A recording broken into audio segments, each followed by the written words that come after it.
खुलुमबाय नैबे मिडियानि गेजेरजों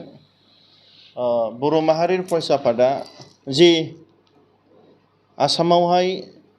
जि थासारि सोमजिबाय थानाय दे 6टा जाथि जनगोष्ठी दे बिथांमोना एसटि डिमान्ड खालामदों आसामाव बेखौ जों नुनो मोनदों। दा जोंनि बर' माहारिनि फरायसा आफादा स्ट्रंलि बिनि सायाव जों स्टेन्ड जागोन दि जोंनि आसामनि जि एसटि दङ जाय एसटि नि जि मर्यादा दं बेखौहाय सोरबा गुबुन जाय बिथांमोना नन ट्राइबल्स आरो जाय बिथांमोना एसटिनि खुनु जयगथा गैया आरो बिथांमोना दिनै बे जोंनि एसटिनि जि मोनथायफोरखौ सिफायनो सानदोंबा बेवहाय बर' माहारिनि फरायसा आफादा जेब्लायबो जों अपोज खालामगोन आरो बेवहाय जितु जोंहा दिनै 6टा जाथि जनगोष्ठी जाय बिथांमोना दासिमबो दि इन्डियान कन्स्टिटिउसनाव भारतनि संबिजिताव बिथांमोना दिनै खुनु एसटि मोननायनि जयगथा गैया जाय बिथांमोना बारे बारे जोंनि भारतनि रेजिस्टार जेनेरेल अफ इन्डियाजों दिनै रिजेक्ट खालामजाबाय नाथाय थेवब्लाबो बिथांमोना जोंनि आसामाव 6टा जाथि जनगोष्ठीया दिनै डिमान्ड खालामदों बेवहाय जों स्ट्रंलि अपोज खालामदों एबा खालामलांगोन आरो बर' माहारिनि फरायसा आफादा दि सोरबा नन ट्राइबेलफोर जाय बिथांमोना दिनै दि भारतनि संबिधान बादे जे एसटि मोननायनि केटेगरि दङ बेवहाय दिनै बिथांमोनहा डिमान्ड खालामनायाव जोंहा बुंनांगौ गैया डेम'क्रेटिकलि बयहाबो मोनथाय दङ नाथाय जाय बिथांमोना दिनै भारतनि संबिधान बादे दे जोंहा मोनबा केटेगरि दङ बे मोनबा केटेगरि जाय बिथांमोना दिनै फुलफिल खालामनानै जि मोननांगौ बेवहाय संबिजितारि जि मोनथाय दं बेवहाय जोङो जेबो बुंनांगौ गैया बयहाबो मोनथाय दङ नाथाय दिनै जाय आसामनि 6टा जाथि जनगोष्ठी बिथांमोना दिनै मोनसेबो बे मोनबा जे भारतनि संबिधान बादे क्राइटेरिया दं बेखौ सुफुंनो हायाखै जेरै जोंहा दिनै फार्स्टआवनो जोंहा दिनै प्रिमिटिभ ट्रेड्स होननाय दङ जाय बिथांमोना दिनै गोबाव समनिफ्रायनो बे ओनसोलावहाय हाजार हाजार बोसोर रायजो जानानै गावसिनिनो माखासे जि मावनाय दांनाय जाबोनाय गावसिनि समाज एबा गावसिनि जाथि हिसाबै थांनानै थाबोनायाव गोबां फुराना माखासे मेटेरियल्सफोरजों दिनै सोलिबोदों जेरै जोंहा दिनै बर'फ्रा ट्राइबेल हिसाबै जोङो नांगोलनिफ्राय लानानै दिनै जोंहा माखासे जोंनो बानायनाय दिनै बान्दो बानायनो हानाय जोङो दिनै जि दानाय जोंनो जि इन्दिनिफ्राय जि बरननानै जोंनो गाननाय जोमनाय बानायनाय जोंनि दिनै ट्रेडिशनेल जोंहा दिनै मेडिसिन मुलि लोमजानाय साजानाय दिनै जोंहा जोंनिनो माखासे जेनेबा जौ गोरान जौ बिदै दा बैफोरबादि फुराना मोनसे जोंहा ट्रेड मोनसे थानांगौ मोनसे ट्राइबेल मोननोब्ला आरो बेजों लोगोसे जोंहा ट्राइबेल मोननोब्ला जोंहा मोनसे लाजिनाय जोंहा ट्राइबेल हिसाबै जों गुबुन जाथिफोरजों खाथियाव थांनानै जोङो थानो हाया बिथांमोननिफ्राय जों आन्दोआव जों थानांगौ आरो बिथांमोननिफ्राय जोङो माने जोंनि राव हारिमुखौ सेभ खालामनो थाखाय प्रटेक्शन होनो थाखाय जों जेब्लायबो बिसोरनिफ्राय जानगाराव थानानै जों सोलिग्रा जों माने गिदिर गोजौ थाखोनि मानसिजों जों थांनानै मिलायनानै थानो हाया जों हाग्रा बंग्रा जों खना गफा थाग्रा मोनसे जाथि नैबे मोनसे ट्रेडआ जोंना थानांगोन अब्लासो जों एसटि मोनगोन आरो बेजों लोगोसे मोनसे एसटि जानोब्ला जोंनि राव हारिमु जोंनि धोरोम जोंनि आसार खान्थि गासैबो थानांगोन अब्लासो दिनै मोनसे एसटिनि माबायाव जों मोनगोन आरो जोंहा दिनै जों इक'नमिकेलि पलिटिकेलि जिअग्राफिकेलि जों दिनै रिजार्भ एरियायाव थायो जाय जिनिसाव खुनु जोंहा समाजारि जेंना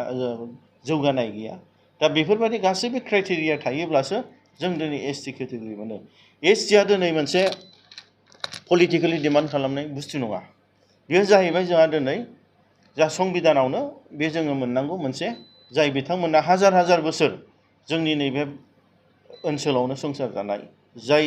बिथांमोना गिबिसिन फैनानै गावसिनि राव हारिमु गावसिनि माने समाज मोनसे संसार जानाय बिसोरसो दिनै एसटि जानो मोनो दा बेवहाय जोंहा दिनै मोनबा जाथि जनगोष्ठीया खुनु मोनसेबो फुलफिलमेन्ट क्राइटेरिया दिनै भारतनि संबिधान बादे जाय रेजिस्टार जेनेरेल अफ इन्डिया दिनै बिथांमोनखौ एक्सेप्ट खालामनो हायाखै एबा रिजेक्ट खालामनाय जादों दिनै जों नायोब्ला राजबंसि बिदा फंबाय बिथांमोनखौ दिनै बेंगलाव थाग्रा कच राजबंसि बिथांमोना दिनै बेंगलि भाषा रायलायो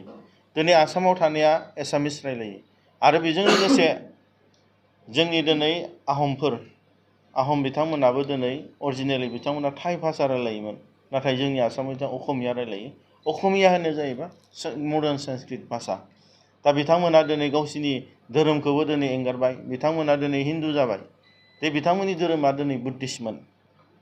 दा बिथांमोना दिनै बे ओनसोलावहाय 1200 सनावसो सफैदों खुनु मोनसेबो क्राइटेरिया बिथांमोना मिलाया अब्ला बिथांमोना दिनै एसटि मोननांगौनि खुनु जयगथा गैया आरो बेराफारसेथिं 96 माबा मोनसे बोसोरावहाय 6 माससो मोनसे कच राजबंशीफोरनो दिनै एसटि होनाय जादोंमोन नाथाय बिथांमोना दिनै मा खालामबाय बै समाव बेसेबां ट्राइबेलफोरनि रिजार्भेसन दंमोन जोंनि इउनिभारसिटिनि एडमिसननि दिनै मेडिकेल एडमिसन दिनै इन्जिनियारिं एडमिसन दिनै गभर्नमेन्टनि साख्रि गासैबो बिथिङाव 6 मासनि गेजेरावनो ट्राइबेलखौ ओभारकाम खालामनानै गादबनानै बिथांमोना साफा साख्रिखौ दिनै एबा एडमिसननि माबाफोरखौ बिथांमोना लाजोबदों दा गभर्नमेन्टआ बेवहाय सिन्था खालामनाय जादों दे बिथांमोन बादे गोजौ थाखोआव थांखानाय जोंनि ट्राइबेलफोरनिख्रुइ बुद्धि गोरोंसिन लाजिनाय गैसिना माने बेफोरबादिया दिनै बे बर'फोरखौ 6 मासनि गेजेराव गादबदोंब्ला अब्ला ट्राइबेलफोरनि फिउचारा खुनु माने फिउचार गैया होननानै बिथांमोनखौ उइथड्र खालामफिननाय जादों दा बेनि गेजेरावहाय जों बेखौनो बुंनो सानगोन बर' माहारि फरायसा आफादा दे जोंहा दिनै भारतआवहाय जाय बिथांमोना अलरेडि 6 बारसोआनो रेजिस्टार जेनेरेल अफ इन्डियाजों रिजेक्ट जाबाय जाय 6था जन'गोष्ठी बिथांमोना डिमान्ड खालामदों आरो बे जिनिसखौ बिथांमोना बारे बारे पलिटिकेल एंगेलजों लाबोनो सानदों खिन्थु जाय जिनिसा दिनै जाथावना नङा खुनु पार्लियामेन्टआव एक्ट जायाब्ला खुनु जोंनि कनस्टिटिउसनेलनि प्रभिजनजों बिथांमोननि क्राइटेरिया मिलायाब्ला बेवहाय सोरबा दिनैहाय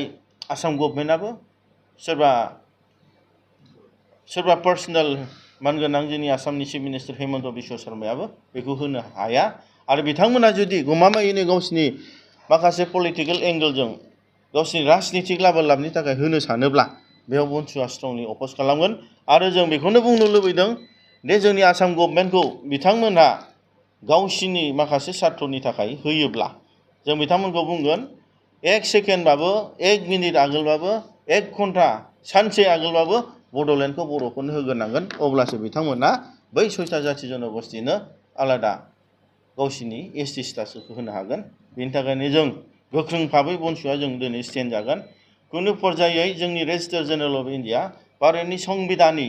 एगेन्स्टै जोंनि आसामाव ट्राइबेलफ्रा खहा जायोबा खुनु बन्सुआ दिनै जिरायनानै थानाय नङा जों स्ट्रंलि बेयाव जों स्टेन्ड जागोन आरो बर'फोरनि एबा जोंनि आसामनि दा एक्जिस्टिं जि ट्राइबेलफोरनि जि एसटिनि मर्जा दं बे मर्जायावहाय बन्सुआ जेब्लाबो स्टेन्डआव दं